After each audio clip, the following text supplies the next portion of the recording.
जय हिंद साथियों, आप सभी का स्वागत है केमिस्ट्री के टॉप 20 क्वेश्चन की श्रृंखला में। दोस्तों, आज मैं लेकर आ रहा हूं केमिस्ट्री के टॉप 20 क्वेश्चन श्रृंखला का एक वेरी इंपॉर्टेंट टॉपिक जो अभी हम पढ़ रहे हैं, जिसका नाम है केमिकल रिएक्शन। और केमिकल रिएक्शन के आज मैं आपको पढ़ाने वाला हूं इसका पार्ट नंबर 4। पार्ट 3 में आपको ऑलरेडी पढ़ा चुका हूं, जिसके हम लोगों ने अभी तक वेरी इंपॉर्टेंट 60 क्वेश्चन अभी तक कंप्लीट कर लिए हैं। आज हम लोग पढ़ेंगे पार्ट 4 को। केमिकल रिएक्शन से एग्जाम्स में काफी शानदार प्रश्न पूछे जाते हैं और उन सभी क्वेश्चन को मैं टारगेट यहां पर आपके लिए कर रहा हूं। आप सभी इनके नोट्स बना रहे होंगे और इन्हें आप लोग अच्छे से पढ़ते रहे। तो अभी तक हम लोगों ने इन 60 क्वेश्चन में उन क्वेश्चन को भी देखा है जो एग्जाम्स में आ चुके हैं, जो प्रीवियस एग्जाम में पूछे जा चुके हैं।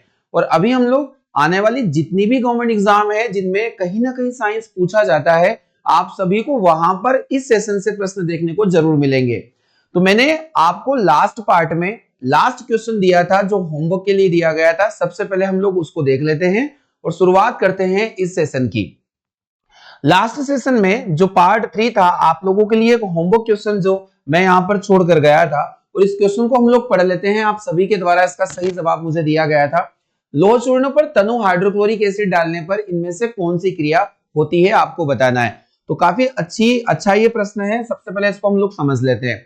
हमारे पास में आयरन कंपाउंड है और इस आयरन कंपाउंड पर हम लोग क्या कर रहे हैं, आयरन कंपाउंड पर हम लोग क्रिया करवा रहे हैं तनु हाइड्रोक्लोरिक एसिड की। हाइड्रोक्लोरिक एसिड यानी HCl हम लोग यहां पर ले रहे हैं। क्या बनेगा, तो इसको हम लोग सोच देख लेते हैं। यहां पर कंपाउंड अलग अलग दिया है। देख, कोई भी धात्विक कंपाउंड है, यहाँ एक एसिड है और धातु अगर एसिड से क्रिया करती है तो हाइड्रोजन गैस रिलीज होती है, हाइड्रोजन गैस बनती है। आप सभी को यह जानकारी होगी। अगर धातुओं पर किसी अम्ल की क्रिया करवा दी जाए तो हाइड्रोजन गैस का निर्माण होता है और यह प्रश्न सीधे एग्जाम में पूछा जाता है। तो यहाँ आप लोगों को पता होगा कि हाइड्रोजन गैस तो बनेगी और साथ ही साथ यहाँ पर जो आयरन है वो क्लोरीन से रिएक्ट करेगा। तो आयरन यानी आयरन क्लोराइड यहाँ पर बनेगा, फेरस क्लोराइड भी यहाँ पर बन सकता है। तो हमारे पास जो दो कंपाउंड का निर्माण हुआ है उनमें हम लोगों के पास में एक हाइड्रोजन गैस है और एक यहाँ पर हम लोग देखने को मिल रही है कि फेरस क्लोराइड यहाँ पर बनेगा। तो हम लोग ऑप्शन पढ़ लेते हैं। पहला ऑप्शन दिया गया हाइड्रोजन गैस और फेरस क्लोराइड, तो इसका पहला ऑप्शन ही हमारे पास बिल्कुल सही आंसर होगा। सेकंड ऑप्शन यहाँ पर दिया गया क्लोरीन गैस और फेरिक क्लोराइड हाइड्रोक्साइड, जो थोड़ा सा चेंज ऑप्शन हो जाना है। तो आप लोगों के लिए सही जवाब हो जाएगा ऑप्शन नंबर ए। चलिए पार्ट 4 के पहले क्वेश्चन से शुरुआत करते हैं। आज के टॉप 20 क्वेश्चन जो बहुत अच्छे क्वेश्चन है, जो एग्जाम्स में देखने को मिलेंगे। पहला प्रश्न आज सभी के लिए है कि एक रिएक्शन यहाँ पर देखने को मिल रही है कैल्शियम कार्बोनेट, और कैल्शियम कार्बोनेट यहाँ पर बदल रहा है। इस एरो को आप इस तरह से बना लीजिएगा। कैल्शियम कार्बोनेट यहाँ पर बदल रहा है कैल्शियम ऑक्साइड और कार्बन डाइऑक्साइड में। तो चलिए समझ लेते हैं इस रिएक्शन को। हमारे पास गिवन है यहाँ पर कैल्शियम कार्बोनेट CaCO3, जिसको हम लोगों ने यहाँ पर CaO और कार्बन डाइऑक्साइड के अंदर हम लोगों ने प्राप्त किया। इसे हम लोग कलिका चूना या फिर इसे हम लोग क्विक लाइन के नाम से भी जान सकते हैं। तो डियर स्टूडेंट, क्या बनेगा, तो हम लोग देख रहे हैं कि किस प्रकार की रिएक्शन है। तो आपके चार ऑप्शन यहाँ पर दिए गए, विस्थापन, displacement reaction, decomposition reaction, combination reaction और डबल डिस्प्लेसमेंट रिएक्शन। यहाँ डबल डिस्प्लेसमेंट रिएक्शन तो नहीं होगा, हमारा ये ऑप्शन रॉन्ग हो जाएगा। और संयोजन अभिक्रिया के अंतर्गत अगर इस रिएक्शन को हम लोग थोड़ा उल्टा कर दे, तो यहाँ अगर कैल्शियम ऑक्साइड और कार्बन डाइऑक्साइड इस तरफ होता और ये मिलकर अगर CaCO3 का निर्माण कर रहे, तो फिर ये रिएक्शन हो सकती थी हमारी कौन सी अभिक्रिया, जो आप लोगों को संयोजन अभिक्रिया। परंतु एक एकल उत्पाद अगर टूटकर, एक अभिकारक है जो टूटकर दो या दो से अधिक फॉर्म में कन्वर्ट हो जाता है, तो उसे हम लोग डीकंपोजिशन रिएक्शन या अपघटन अभिक्रिया के नाम से जानते हैं। ऑप्शन नंबर बी इस प्रश्न का बिल्कुल सही जवाब होगा। कैल्शियम कार्बोनेट का कैल्शियम ऑक्साइड और कार्बन डाइऑक्साइड में टूटना क्या कहलाएगा, तो यह कहलाता है डीकंपोजिशन रिएक्शन, या फिर इसे हम लोग कह देते हैं अपघटन।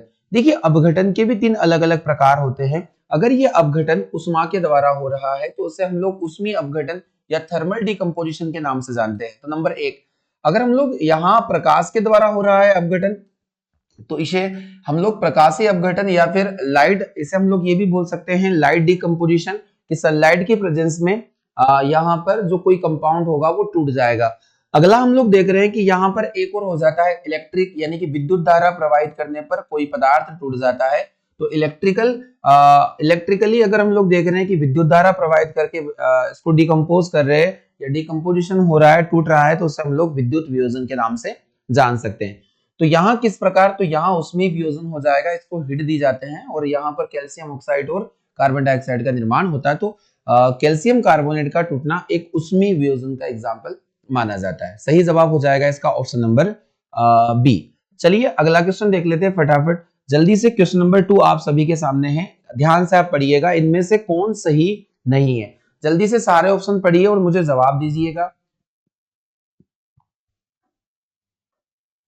क्या इस प्रश्न का सही जवाब होना है? फटाफट मुझे आप जवाब दीजिएगा। पूछा गया है कि इनमें से कौन सही नहीं है। पहला ऑप्शन हम लोग पढ़ लेते हैं, ऑक्सीकरण और अवकरण साथ साथ होते हैं। तो बिल्कुल रेडॉक्स रिएक्शन में अगर हम लोग देखें तो ऑक्सीडेशन और रिडक्शन दोनों एक साथ हो सकते हैं। अगर जितनी भी रेडॉक्स अभिक्रिया को देखा जाए तो ये दोनों प्रक्रियाएं एक साथ होती है। वही अगर उष्माक्षेपी अभिक्रियाओं में ताप का शोषण होता है, उष्माक्षेपी में ताप को बाहर निकाला जाता है, यहाँ शोषण बोला है, यानी यहाँ ऑप्शन नंबर बी हमारा रॉन्ग आंसर होगा। वही दहन और श्वसन ऑक्सीकरण के उदाहरण है, बिल्कुल सही स्टेटमेंट है यह भी। और चिप्स की थैलियों में नाइट्रोजन गैस नरम होता है या भरी जाती है, तो यह भी बिल्कुल सही स्टेटमेंट है। ऑप्शन नंबर बी आप ध्यान पूर्वक पढ़िए, जहां बोला गया है कि उष्माक्षेपी अभिक्रियाओं में ताप का शोषण होता है, जितनी भी एक्सोथर्मिक रिएक्शन होती है वहां हीट बाहर निकलती है, ना कि इनमें अवशोषण होगा। तो इस प्रश्न का सही जवाब हो जाएगा ऑप्शन नंबर बी, जो आप लोगों को यहां पर समझ में आना चाहिए। चलिए अगला क्वेश्चन जल्दी से देख लेते हैं। क्वेश्चन नंबर 3 आप सभी के सामने है, जो आपको ध्यान से देखना है। यहां पर देखने को मिल रहा है एक रिएक्शन, जो आप लोगों को आपके सामने यहां पर देखने को मिल रही है, और इस रिएक्शन को ध्यान से समझना है। एक रिएक्शन दे के रखिए, कॉपर ऑक्साइड हाइड्रोजन से क्रिया करेगा और कॉपर और H2O में किसका अपचयन हो रहा है। देखिए इस रिएक्शन को आप थोड़ा सा समझिएगा। अगर हम लोग कॉपर ऑक्साइड हमारे पास है, कॉपर ऑक्साइड हमारे पास में है, कॉपर ऑक्साइड हमारे पास में है, और इस कॉपर ऑक्साइड को हाइड्रोजन से क्रिया करवा के हम लोगों ने बनाया है कॉपर, और कॉपर के साथ में यहाँ पर बाई प्रोडक्ट के फॉर्म में पानी का निर्माण भी हो रहा है। अगर हम लोग देखें तो किसका रिडक्शन हो रहा है, यहाँ पर पूछा गया है अपचयन, यानी किसका रिडक्शन यहाँ पर हो रहा है, आप लोगों को ध्यान से समझना है। इस रिएक्शन में किसका रिडक्शन हो रहा है इसका बताना है। तो अगर हम लोग देखिए रिडक्शन के लिए क्या इंपॉर्टेंट टर्म है जो आप लोगों को समझ में आने चाहिए। तो रिडक्शन के लिए होता क्या है डियर स्टूडेंट, आपको समझना है कि रिडक्शन होता है कि अगर कहीं से ऑक्सीजन रिमूव हो जाए या ऑक्सीजन का निकलना। अगर एग्जाम में पूछा जाए कि ऑक्सीजन का निकलना क्या है, तो ऑक्सीजन का निकलना रिडक्शन है। वही अगर पूछा जाता है कि ऑक्सीजन का जुड़ना, यानी कि ऑक्सीजन का जुड़ना क्या हो जाएगा, ऑक्सीडेशन हो जाएगा। ऑक्सीजन अगर जुड़ जाती है तो ऑक्सीडेशन हो जाता है। आप लोग यहाँ पर देख रहे हो जो कॉपर ऑक्साइड है, ये कॉपर ऑक्साइड का अगर हम लोग प्रोडक्ट देखेंगे तो कॉपर बना। यहाँ इसका मतलब हुआ कि ऑक्सीजन यहाँ एब्सेंट हुआ। ऑक्सीजन एब्सेंट होने का मतलब है कि ऑक्सीजन यहाँ से निकल गया। इसका मतलब होगा कि कॉपर ऑक्साइड का रिडक्शन होगा। हम लोगों ने देखा है ऑक्सीजन का निकलना रिडक्शन माना जाता है। तो ऑक्सीजन यहाँ से निकल गया, और ऑक्सीजन यहाँ से निकल गया, इसका मतलब यहाँ पर क्या हो गया, तो रिडक्शन संभव हुआ। तो यहाँ हम बोलेंगे कॉपर ऑक्साइड यहाँ पर रिड्यूस्ड हो रहा है, या फिर कॉपर ऑक्साइड का यहाँ पर रिडक्शन हो रहा है। वही अगर हाइड्रोजन की बात करें तो हाइड्रोजन का यहाँ पर ऑक्सीडेशन हो रहा है, हाइड्रोजन का यहाँ पर ऑक्सीडेशन हो रहा है। क्या आप लोगों को यहाँ जानकारी समझ में आई है? पूछा गया अपचयन यानी कि रिडक्शन, तो रिडक्शन यहाँ पर हो रहा है कॉपर ऑक्साइड का। ऑप्शन नंबर बी इस प्रश्न का बिल्कुल सही जवाब आप लोगों के लिए हो जाएगा। चलिए तो काफी शानदार प्रश्न हैं जो एग्जाम्स में पूछे जाते हैं हर बार। इन क्वेश्चंस का नंबर आप लोग देख सकते हैं एग्जाम में होता ही है, और रिडक्शन और ऑक्सीडेशन में स्पेशली पढ़ाने वाला हूं। इसके बाद हम लोग वही टॉपिक पढ़ेंगे जो आप लोगों को एग्जाम्स में काफी क्वेश्चन जिससे बनते हैं। अगला क्वेश्चन है, क्वेश्चन नंबर 4 है, इनमें से कौन सी अभिक्रिया उत्क्रमणीय है, यानी which of the following reaction is irreversible. कि उत्क्रमणीय अभिक्रिया का मतलब है रिवर्सिबल प्रोसेस पूछा गया, इज रिवर्सिबल यहाँ पर लिखा गया, इन रिवर्सिबल नहीं पूछा गया है, जो दोनों दिशाओं में संपन्न हो रही हो। देखिए उत्क्रमणीय अभिक्रिया का मतलब यहाँ पर होगा कि यहाँ दोनों दिशाओं में अभिक्रिया जो संपन्न होती है, उन्हें दोनों दिशाओं में संपन्न होने वाली अभिक्रिया को हम लोग रिवर्सिबल या उत्क्रमणीय अभिक्रिया भी कहते हैं। जिस प्रकार हम लोग देखते हैं ए और बी को रिएक्ट करवाने पर हम लोगों ने इस प्रकार के साइन का इस्तेमाल किया और ए बी का निर्माण हुआ। तो ये होता है रिवर्सिबल साइन, जिसे हम लोग उत्क्रमणीयता चिन्ह के नाम से भी जान सकते हैं, जो आप लोगों को ध्यान से समझना है। तो इसमें कौन कौन सा दिया है? पहला जो आप लोगों को टर्म दिखाई दे रहा है option number A, N2 plus 3H2, यानी यहाँ पर अमोनिया का निर्माण हुआ।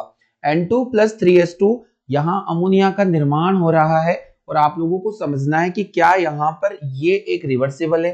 तो डियर स्टूडेंट, आपको समझना चाहिए हेबर विधि के द्वारा हम लोग अमोनिया बनाते हैं और इसमें हम लोग क्या करते हैं कि नाइट्रोजन को हाइड्रोजन के साथ में हम लोग रिएक्ट करवाते हैं और यहाँ निर्माण होता है किसका?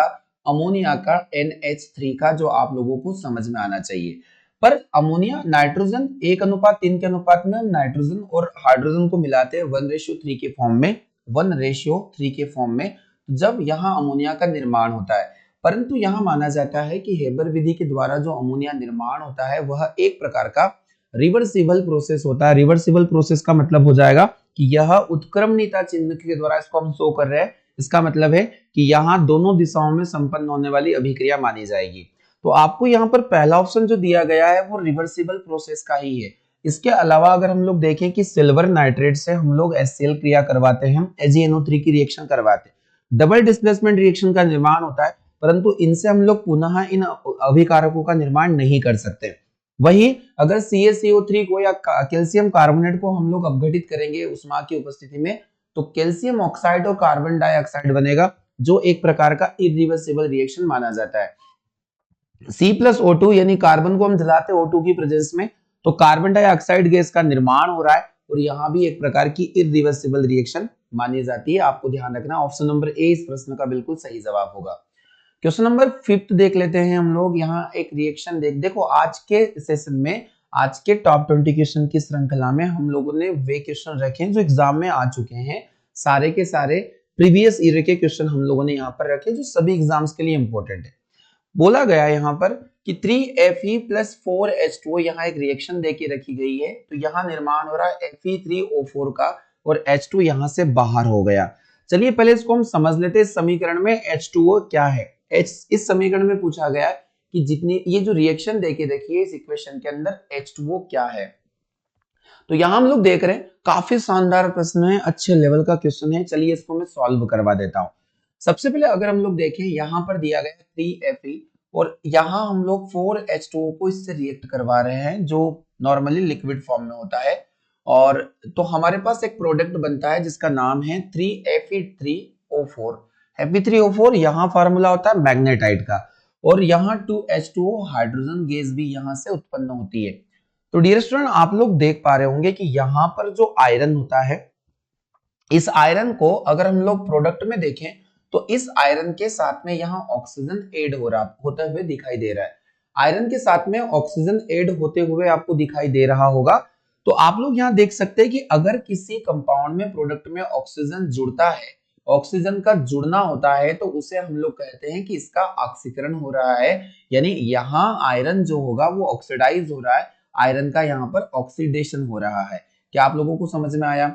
अब ये आयरन का ऑक्सीडेशन किसकी वजह से हो रहा है? तो आयरन पानी की वजह से ऑक्सीडाइज हो पा रहा है, पानी की वजह से ऑक्सीडाइज हो पा रहा है। इसका मतलब है कि पानी के द्वारा इसका ऑक्सीकरण करवाया गया, इसका ऑक्सीडेशन किसके द्वारा करवाया गया? पानी के द्वारा। तो यहाँ का क्या होगा कि यहाँ जो पानी है वो एक ऑक्सीडाइजिंग एजेंट की तरह काम कर रहा है, यानी कि एक ऑक्सीकारक की तरह काम कर रहा है। देखिए, जिनकी उपस्थिति के द्वारा ही किसी का ऑक्सीडेशन हो, जिनकी प्रेजेंस में किसी का ऑक्सीडेशन हो, उन्हें हम लोग क्या कहेंगे? ये ऑक्सीडाइजिंग एजेंट होंगे। तो हम लोग इसे कहेंगे क्या? ये प्रबल, ये यहाँ पर एक प्रकार का ऑक्सीकारक माना जाएगा, क्योंकि इसके नहीं रहने से इसका ऑक्सीकरण संभव नहीं था, इसलिए पानी के द्वारा आयरन का क्या हो जाता है? ऑक्सीकरण हो जाता है। तो इसका सही जवाब हो जाएगा कि यहाँ पानी एक प्रकार का ऑक्सीडाइजिंग एजेंट होगा। तो यहाँ हम पढ़ लेते हैं, तो पानी यहाँ पर एक ऑक्सीकारक होगा, बिल्कुल सही जवाब है। ऑक्सीडाइजर या फिर इसे हम लोग ऑक्सीडाइजिंग एजेंट के नाम से भी जान सकते हैं, है ना, क्योंकि एक एजेंट की तरह काम कर रहा है, क्योंकि इसके जरिए ही, क्योंकि यहाँ से निकला हुआ ऑक्सीजन ही आयरन के अंदर जुड़ पा रहा है और हाइड्रोजन गैस यहाँ से निकल गई। वही अगर हम लोग बोलें कि H2O का यहाँ पर क्या हो रहा है, तो H2O का यहाँ पर अपचयन हो रहा है, और ये अपचयन हो रहा है Fe की वजह से। तो Fe यहाँ पर एक अच्छा रिड्यूसिंग एजेंट माना जाता है, यानी एक अच्छा अपचायक माना जाता है। तो उम्मीद है कि आपको जितनी जानकारी इस प्रश्न में दी गई है आपको समझ में आई होगी। चलिए क्वेश्चन नंबर 6 को देख लेते हैं जल्दी से। क्वेश्चन नंबर 6 हमारे सामने संक्षारण का उदाहरण है, यानी एग्जाम्पल ऑफ कोरोजन इज। संक्षारण का उदाहरण इनमें से क्या है, पहले आप समझ लीजिएगा कि संक्षारण किसे कहते हैं। संक्षारण एक घटना होती है जिसमें क्या होता है कि कोई भी मेटल होती है उसे हम लोग वायुमंडल की उपस्थिति में खुला छोड़ देते हैं। वायुमंडल में इसे हम लोग ओपन रखते हैं या वायुमंडल में खुला रखने पर यह मेटल अपने कंपाउंड या अपने यौगिकों का धीरे धीरे निर्माण करना प्रारंभ कर देती है। और जब ये यौगिकों का निर्माण प्रारंभ कर देती है तो ये यौगिक धीरे धीरे इसे नष्ट करना शुरू कर देते हैं। यह धातु अपने मूल रूप को खो देती है। जिस अवस्था में पहले ये धातु हुआ करती थी उस अवस्था में ये मेटल नहीं पाई जाती है। तो हम लोग कहते हैं कि संक्षारण एक ऐसी प्रक्रिया है जिसमें वायुमंडल में खुला रखने पर कुछ मेटल अपने कंपाउंड्स बनाएगी और ये कंपाउंड धीरे धीरे इन्हें नष्ट करना स्टार्ट कर देते हैं। जैसे लोहे में जंग लगना एक संक्षारण का ही एग्जाम्पल माना जाता है। चलिए यहाँ पढ़ लेते किसका उदाहरण होगा। तो रस्टिंग ऑफ आयरन। तो डियर स्टूडेंट, आप लोगों ने देखा होगा कि आयरन को अगर हम लोग ओपन रख देते हैं तो आयरन पानी की वाष्प से क्रिया करके वहां पर अपने पास एक कंपाउंड बना लेता है जिसे हम फेरिसोफेरिक ऑक्साइड Fe2O3.X2O के नाम से जानते हैं। फेरिसोफेरिक ऑक्साइड के नाम से कंपाउंड बन जाता है। और आप लोगों को यह जानकारी होगी कि जो कंपाउंड बनता है, जंग लगती है, इसका कलर हो जाता है लाल भूरा। और यहाँ एक संक्षारण हो गया लोहे के अंदर कि यह अपना मूल रूप खो दिया और एक नया कंपाउंड इसके पास बन जाता है। और यह कंपाउंड थोड़ा अलग होता है इससे। तो हम लोग पढ़ रहे हैं कि हम लोगों ने पहला ऑप्शन इसका बिल्कुल सही है कि संक्षारण का एक एग्जाम्पल होगा। सेकंड एग्जाम्पल देख लेते हैं। चांदी की वस्तुओं के ऊपर काली परत का चढ़ जाना। देखिए, black layer on silver object. तो हम लोगों ने देखा कि चांदी सल्फर से क्रिया करके सिल्वर सल्फाइड का निर्माण करती है और यह सिल्वर सल्फाइड की जो लेयर हो जाती है तो हम लोग यही कहेंगे कि चांदी एक मेटेलिक कंपाउंड मेटेलिक एलिमेंट है और यह अपने कंपाउंड को बना रहा है और अपना कलर चेंज कर रहा है। तो इसका सही जवाब बी भी हो जाएगा। थर्ड ऑप्शन पढ़ लेते हैं। यहां पर पूछा गया है कि formation of green layer on copper vessels, यानी तांबे के बर्तन पर हरे रंग की परत जमना। अब यह हरा रंग किसकी वजह से होता है? तो आप सभी को पता होगा कि तांबे में जो हरा रंग आता है वह उसके कार्बोनेट के बनने की वजह से आता है, कॉपर कार्बोनेट के बनने की वजह से आता है। तो कॉपर कार्बोनेट की वजह से तांबे में हरा रंग आ जाता है और यहां भी एक प्रकार का संक्षारण का उदाहरण हो जाएगा।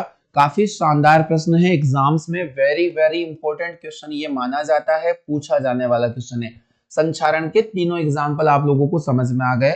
इसका सही जवाब हो जाएगा ऑप्शन नंबर डी, यानी इनमें से सभी जो दिए गए ऑप्शन है वो आप लोगों के लिए इस प्रश्न के लिए सही माने जाएंगे। काफी शानदार प्रश्न था। चलिए क्वेश्चन नंबर 7 जल्दी से समझ लेते हैं। इनमें से कौन सा समीकरण संतुलित है आपको बताना है। Which of the following equation is balanced.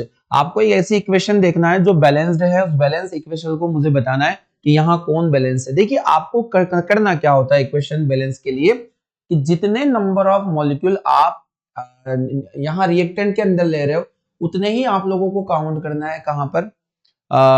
इनके प्रोडक्ट के अंदर। तो आप लोगों को पहला ऑप्शन दिया है H2 प्लस Cl2, तो यहाँ हाइड्रोजन 2 मॉलिक्यूल है, क्लोरीन के 2 मॉलिक्यूल और 2HCl बन रहा है। तो यहाँ संतुलित अभिक्रिया दी गई है। अगर हम लोग यहाँ H2 प्लस Cl2 की बात करें तो यहाँ 2 हाइड्रोजन और यहाँ एक ही हाइड्रोजन देखने को मिल रहा है। 2H2 यानी यहाँ पर 4 हाइड्रोजन है और यहाँ 2 हाइड्रोजन देखने को मिल रहा है। अगर 2H2 प्लस 2Cl2 यानी यहाँ पर भी जो ऑप्शन नंबर डी है 4 हाइड्रोजन, यहाँ एक ही हाइड्रोजन देखने को मिल रहा है। इसलिए जो एक बैलेंस इक्वेशन होगी या बैलेंस रिएक्शन होगी वो होगी ऑप्शन नंबर ए। जितने नंबर ऑफ मॉलिक्यूल अभिकारक में होंगे उतने ही नंबर ऑफ मॉलिक्यूल अगर हम देखें तो प्रोडक्ट में अवेलेबल होते हैं और यह नियम आपको पता होना चाहिए। ऑप्शन नंबर ए इसका सही जवाब हो जाएगा। क्वेश्चन नंबर 8 है क्लोरीन, ब्रोमीन और आयोडीन का क्रियाशीलता क्रम आपको बताना है कि अगर हम देखें तो रिएक्टिविटी ऑर्डर क्लोरीन, ब्रोमीन और आयोडीन की, तो अगर रिएक्टिविटी ऑर्डर देखें तो सबसे पहले हम लोग क्लोरीन को लेते हैं, क्लोरीन सबसे ऊपर है, फिर हम ब्रोमीन को देखें और एक आ जाता है आयोडीन, यानी ऑप्शन नंबर बी इसका सही जवाब होगा। क्लोरीन, ब्रोमीन और आयोडीन यह समूह 17 के एलिमेंट माने जाते हैं, है ना। एलिमेंट कहाँ के? समूह 17 के, पीरियोडिक टेबल में आवर्त सारणी में ग्रुप नंबर 17 से बिलोंग करते हैं और इन्हें ही हम लोग हैलोजन तत्व के नाम से जानते हैं क्योंकि ये नमक बनाने वाले तत्व होते हैं। समुद्री एलिमेंट या सी एलिमेंट के नाम से भी इन्हें जाना जाता है। तो इतनी जानकारी आप लोगों सभी को समझ में आ गई होगी। चलिए क्वेश्चन नंबर 9 को जल्दी से समझ लेते हैं। क्वेश्चन नंबर 9 आप सभी के सामने बोला गया है, इनमें से कौन सा समीकरण असंतुलित है, यानी कि आपको बताना है इम्बैलेंस इक्वेशन आप लोगों को चुनना है। देखिए आज की सेशन में इसी प्रकार के प्रश्न आप लोगों को देखने को मिलते हैं।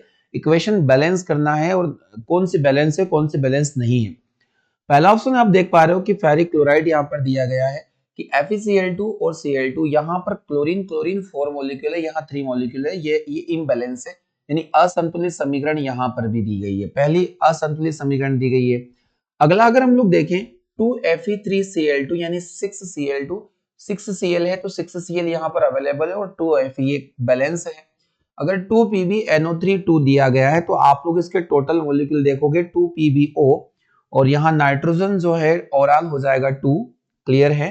तो ये वैलेंस भी हमारे पास इक्वेशन बैलेंस होगी। और अगर हम लोग ऑप्शन नंबर डी को देख ले तो 2H2 प्लस O2 यानी 4 हाइड्रोजन मॉलिक्यूल है और 2 हाइड्रोजन ऑक्सीजन मॉलिक्यूल है, बिल्कुल सही जवाब हो जाएगा डी वाला। तो हमारा सही जवाब यहाँ इम्बैलेंस रिएक्शन को चुनना था, यानी ऑप्शन नंबर ए इसका सही जवाब होगा। इस प्रकार आप बैलेंस और इम्बैलेंस रिएक्शन को इजीली देख सकते हो। ऑप्शन नंबर ए इस प्रश्न का सही जवाब होगा। क्वेश्चन नंबर 10 फटाफट देख लेते हैं।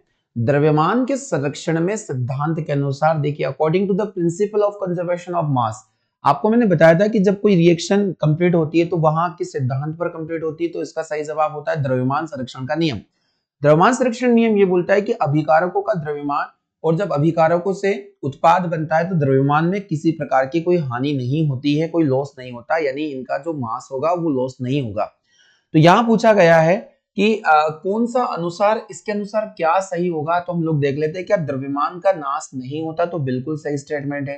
द्रव्यमान का निर्माण भी नहीं होता, ये बात भी बिल्कुल सही है कि आप लोगों ने ए और बी दो रिएक्टेंट को लिया, तो जब ए बी का निर्माण होता है तो कोई नया प्रकार का मास नहीं आएगा, यानी जो मास रहेगा वो इन्हीं दोनों के इक्वल रहेगा। तो हम लोगों ने इस बात को देखा, तो नया निर्माण नहीं होगा। उत्पाद के कुल द्रव्यमान अभिकारक के कुल द्रव्यमान के बराबर होंगे, ये स्टेटमेंट भी बिल्कुल सही है।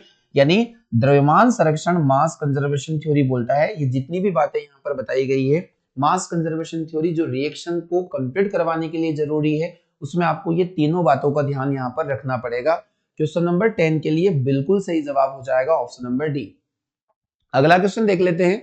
वैसे पदार्थ जिनकी उपस्थिति मात्र से किसी अभिक्रिया की दर बढ़ जाती है क्या कहलाते हैं, आप लोगों को बताना है। यानी दो सब्सटेंस हुज यहाँ पर दिया गया है presence increase the rate of the reaction और कार, है ना, यहाँ पर थोड़ा सा ये मिसप्रिंट हो गया है। चलिए, तो ऐसे मटेरियल जो रिएक्शन में पार्टिसिपेट नहीं करते हैं बट जिनकी प्रेजेंस में कोई रिएक्शन कंप्लीट होती है, उन्हें हम लोग किस नाम से जानेंगे। यहाँ पर बोला गया कैटलिस्ट है, ऑक्सीडाइजर है और दिया गया रिड्यूसिंग एजेंट है और नॉन ऑफ दिस उत्प्रेरक, अक्षीकारक और अवकारक और इनमें से कोई नहीं। आप लोगों ने यहाँ पर नाम सुना होगा कि जब हम किसी भी प्रकार की रिएक्शन को देखते हैं तो किसी भी प्रकार की रिएक्शन, मान लीजिए हम लोगों ने अमोनिया निर्माण की हेबर विधि को देखा जहां पर हम लोगों ने नाइट्रोजन और हाइड्रोजन, यानी हाइड्रोजन और नाइट्रोजन से मैंने किसी प्रकार की कोई क्रिया करवाई N2 प्लस H2, हम लोगों ने देखा है 1:3 के फॉर्म में हम इसको लेते हैं और यहाँ पर NH3 का निर्माण होता है, अमोनिया का निर्माण होता है। पर डियर स्टूडेंट, आप लोगों ने देखा होगा कि यहाँ पर हम लोग एक कैटेलाइजर को भी लेते हैं। कैटेलाइजर का मतलब होगा उत्प्रेरक, और ये उत्प्रेरक वे पदार्थ होते हैं जो किसी भी रासायनिक अभिक्रिया में भाग नहीं लेते, लेकिन इनकी उपस्थिति से कोई रासायनिक अभिक्रिया संपन्न होती है। ये सक्रियता जो ऊर्जा होती है, यानी कि रिएक्टिव एनर्जी जिसको हम लोग बोलते हैं, तो ये एक्टिवेशन एनर्जी को क्या करते हैं, कम कर देते हैं, जिससे जो अभिकारक होते हैं इन्हें कम ऊर्जा चाहिए होती है रिएक्टिव होने के लिए और जल्दी से ये एक दूसरे से क्रिया करके उत्पाद का निर्माण कर लेते हैं। आपको ये भी समझ में आना चाहिए कि जो कैटेलाइजर होते हैं उन्हें इस प्रकार के बॉक्स ब्रैकेट से शो किया जाता है, जो इसके अंदर, मान लीजिए यहाँ पर मैंने आयरन का चूर्ण ले लिया है, तो यहाँ आयरन कंपाउंड जो होगा वो इस रिएक्शन में पार्टिसिपेट नहीं कर रहा है, परंतु इसके यहाँ होने से इन दोनों रिएक्टेंट का जो एक्टिवेशन एनर्जी होता है, सक्रिय ऊर्जा, सक्रियण ऊर्जा, मैं यहाँ पर लिख देता हूं सक्रियण ऊर्जा, या यहाँ पर इसको हम लोग बोल देंगे एक्टिवेशन एनर्जी। एक्टिवेशन एनर्जी को ये कम कर देता है, जिसकी वजह से अभिकारक जो उत्पाद में तुरंत बदल जाता है, ये अभिक्रिया तेजी से संपन्न हो जाती है। तो क्या आप लोगों को समझ में आया? उत्प्रेरक की खोज किसके द्वारा की गई थी? आपका यह होमवर्क रहने वाला है, कमेंट बॉक्स में जाकर मुझे जवाब इसका दीजिएगा। बढ़ते हैं अगले क्वेश्चन की तरफ। क्वेश्चन नंबर 11 का सही जवाब हम लोगों ने ए को देख लिया। अगला क्वेश्चन है 12 क्वेश्चन हमारे सामने बोला गया है, वैसी रासायनिक अभिक्रिया जो एक ही दिशा में अग्रसर होती है। काफी इजी क्वेश्चन है और आप सभी को इसका जवाब भी पता होना चाहिए। इजी क्वेश्चन है, कई बार आया है। A chemical reaction which proceed in only one direction is called, जो केवल एक ही दिशा में होती है उसे हम क्या कहते हैं? तो डियर स्टूडेंट, एक डायरेक्शन होता है। अगर हम लोगों ने इस प्रकार के एरो से शो किया, इधर बनेगा उत्पाद और इधर अभिकारक, तो इन अभिक्रियाओं को हम लोग एक दिशीय अभिक्रियाओं में यूज करते हैं। और एक साइन होता है रिवर्सिबल साइन, जिसे हम लोग इस प्रकार से शो करते हैं, अभिकारक से उत्पाद बनेगा, परंतु ये नीचे वाला साइन उत्पाद से अभिकारक भी बना सकता है। तो इस प्रकार की अभिक्रियाओं को हम लोग कहते हैं जो एक दिशा में होती है, इन्हें हम लोग नॉन रिवर्सिबल या अनुत्क्रमणीय अभिक्रिया के नाम से जानेंगे। और जो दोनों दिशाओं में होती है उन्हें हम लोग कहेंगे उत्क्रमणीय अभिक्रिया, यानी इरिवर्सिबल या नॉन रिवर्सिबल प्रोसेस कहेंगे जो एक ही डायरेक्शन में होती है, इन वन डायरेक्शन। आप लोगों को ध्यान रखना है, बड़ा शानदार प्रश्न है, एग्जाम में पूछे जाते हैं। क्वेश्चन नंबर 13 देख लेते हैं। एलपीजी के मुख्य घटक कौन कौन से हो सकते हैं, आप लोगों को यहाँ पर बताना है। यानी what are the main components of LPG. देखिए, एलपीजी लिक्विफाइड पेट्रोलियम गैस होती है। अगर इसके मुख्य संघटक की बात करें कि जो गैस यहाँ पर जलती है, तो मेन कंपोनेंट के रूप में यहाँ पर ब्यूटेन और प्रोपेन का मिश्रण आपको देखने को मिलता है। ब्यूटेन प्लस प्रोपेन का, दोनों ज्वलनशील है और ये गंधहीन गैस है, यानी कि इनमें किसी प्रकार की स्मेल नहीं होती। परंतु यहाँ पर आपको देखने को मिल रहा है कि चारों ऑप्शन में ना ब्यूटेन है और ना ही प्रोपेन है। तो इस प्रकार के क्वेश्चन को हम लोग कैसे करेंगे? यहाँ पर ऑप्शन दिया अमोनिया, एथिल मरकेप्टन, फिर दिया है मीथेन, तो मीथेन भी नहीं है। तो डियर स्टूडेंट, आपको समझना पड़ेगा कि ये जो ब्यूटेन और प्रोपेन है, ये ब्यूटेन और प्रोपेन, ब्यूटेन का फॉर्मूला होता है C4H10, है ना। तो यहाँ पर हम लोग को देखना कि इन दोनों में अगर लीकेज होता है एलपीजी, तो वहां पर हमें स्मेल जो आती है वो किस गैस की होती है? तो स्मेल के लिए वो स्मेल ब्यूटेन और प्रोपेन की नहीं होती है, क्योंकि ये दोनों फ्लेमेबल गैस है, पर इनके अंदर किसी प्रकार की कोई स्मेल नहीं होती। तो हम स्मेल के लिए, गंध के लिए वहां पर एक स्पेशल गैस मिला देते हैं जिसका नाम होता है एथिल मरकेप्टन। एथिल मरकेप्टन, जिसका केमिकल फॉर्मूला हो जाएगा C2H5SH। C2H5SH एथिल मरकेप्टन का फॉर्मूला हो जाता है, जिसको गंध के लिए मिलाया जाता है। आप लोगों को बहुत अच्छे से क्वेश्चन समझ में आना चाहिए। एथिल मरकेप्टन काफी बार एग्जाम में आ चुका क्वेश्चन है, एग्जाम में पूछा जा सकता है। तो गंध के लिए एथिल मरकेप्टन हम लोग यहाँ पर मिलाते हैं और ये मेन कंपोनेंट हो जाएगा।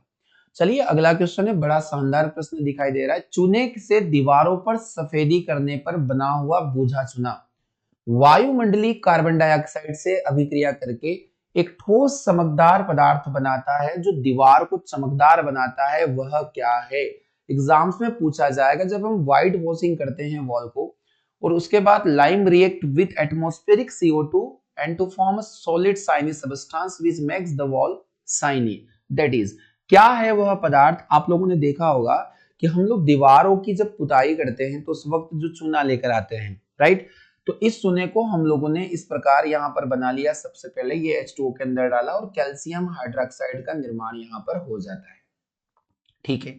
इस कैल्शियम हाइड्रोक्साइड जो हमारा बना हुआ है, इसे हम लोग दीवारों पर रख देते हैं। अब ये कुछ समय जब ड्राई होता है तो ये वायुमंडलीय कार्बन डाइऑक्साइड से रिएक्ट करेगा। आप लोगों को यहाँ पर देखने को मिल रहा है बुझा हुआ चूना CaOH whole twice calcium hydroxide, जो एटमॉस्फेरिक कार्बन डाइऑक्साइड होती है उससे रिएक्ट करता है। और एटमॉस्फेरिक कार्बन डाइऑक्साइड से रिएक्ट करने के बाद आप लोगों को यहाँ पर पता होना चाहिए कि यह निर्माण करेगा CaCO3 का, कैल्शियम कार्बोनेट का, और साथ में यहाँ पर पानी हो गया बाहर। तो जब यहाँ CaCO3 बनता है कुछ समय के बाद में, जब उसका डिहाइड्रेशन होता है, तो यहाँ से पानी निकल गया और यहाँ जो दीवार होगी वो बहुत ज्यादा सफेद और चमकीली पैदा होगी, बहुत ज्यादा। जब हम लोग इस पर ये पुताई का काम करते हैं या लेप करते हैं तो उस वक्त यहाँ दीवार इतनी चमकदार नहीं होती, पर कुछ समय के बाद दीवार में इतना साइन आ जाता है। ये किस वजह से आता है? तो डियर, आप यहाँ देख पा रहे हैं कि यहाँ जो कैल्शियम कार्बोनेट बना है CaCO3, इसी की वजह से यहाँ दीवार इतनी ज्यादा सफेद हो जाती है।